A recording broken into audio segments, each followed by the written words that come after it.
What's up, good people and Eagle fans? Mark Holmes here, and as always, I want to say thank you all for watching, commenting, subscribing, and being part of the Joe Boo Sports Report. Without you guys, as well as you ladies, you know that this literally does not work. Hope everybody's having a great day.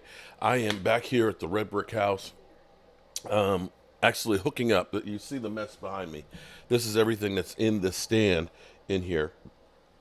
I've been using a laptop, so now I'm trying to get everything hooked up underneath of this system and stuff for using um, the Alienware computer. So bear with me. But we'll be ready by tonight's game. So we'll be watching the 49ers versus the Jets. I actually can't wait to see that. So a couple of things here.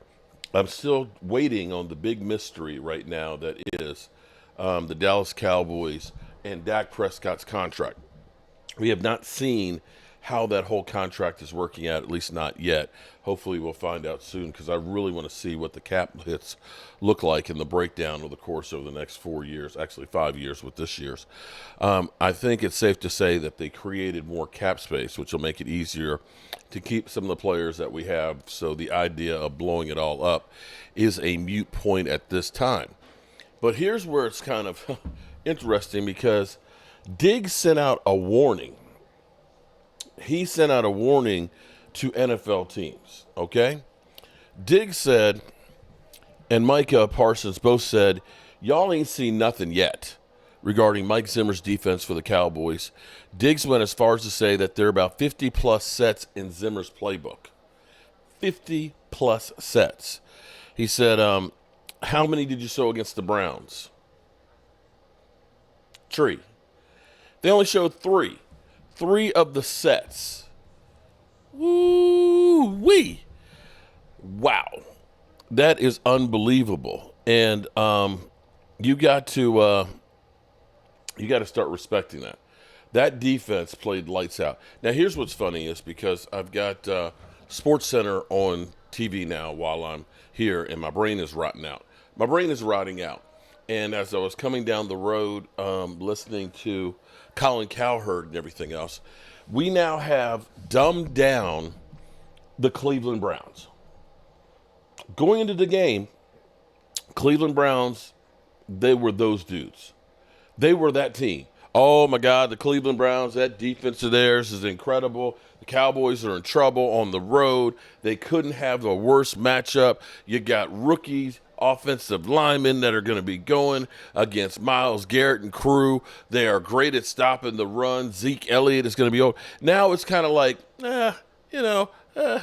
because literally Shannon Sharp said, well, it's not like they threw for 300 yards and, that they rushed for 150 yards on the ground. They got to win it, but it was no big deal.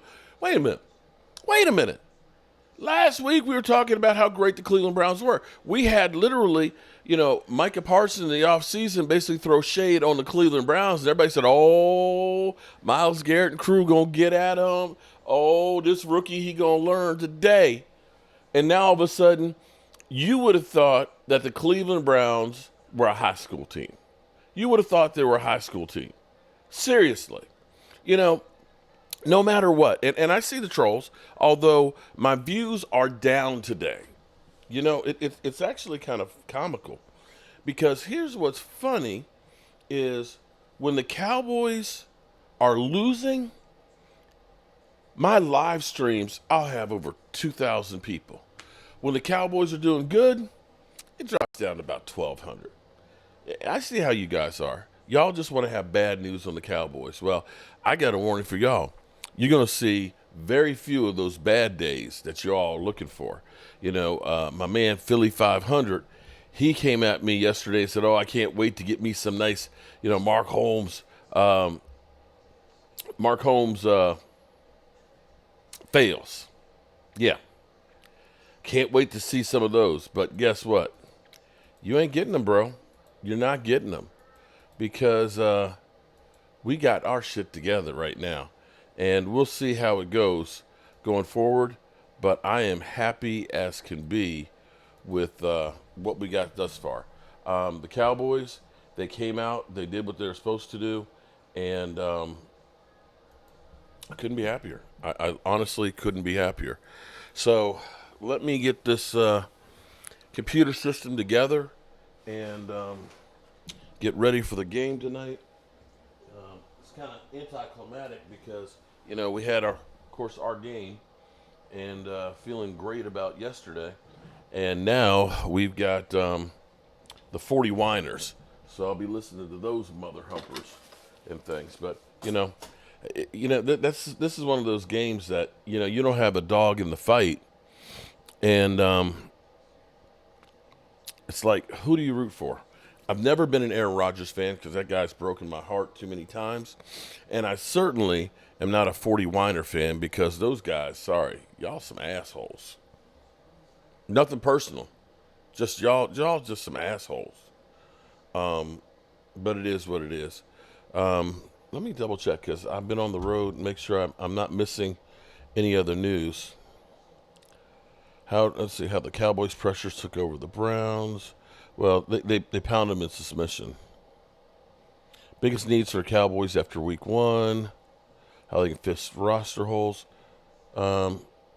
Maybe it's not a coincidence that certain quarterbacks looked awful against the Steelers, Cowboys, and Saints, while others looked really good against the Commanders and Giants.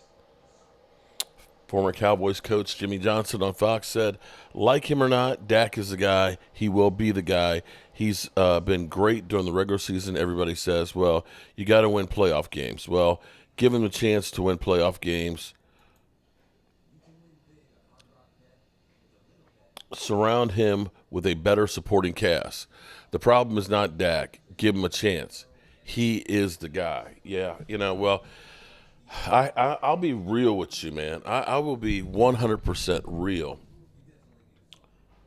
I am happy. Well, breaking news on this too.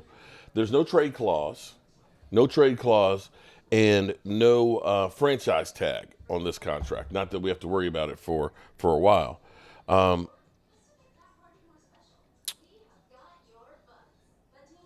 happy that we're not going to have to listen to trade Dak, or Dak is that Jerry Jones, he don't believe in Dak, that he's going to go elsewhere, and yada yada yada. I'm just happy that this is over. That we can at least turn the page on all of that speculation, and now focus on winning. And Dak Prescott's like, the money's nice and all that, but I want to win a Super Bowl, and I hope and pray that he does get that. What I might do tonight is I might make this a call-in show. Maybe we'll do Monday Night Football together with channel members. The channel members will be able to join in, and we can talk about the Cowboys too, so it won't be so painful watching two teams that I despise. All right, good people. I appreciate y'all. Peace out.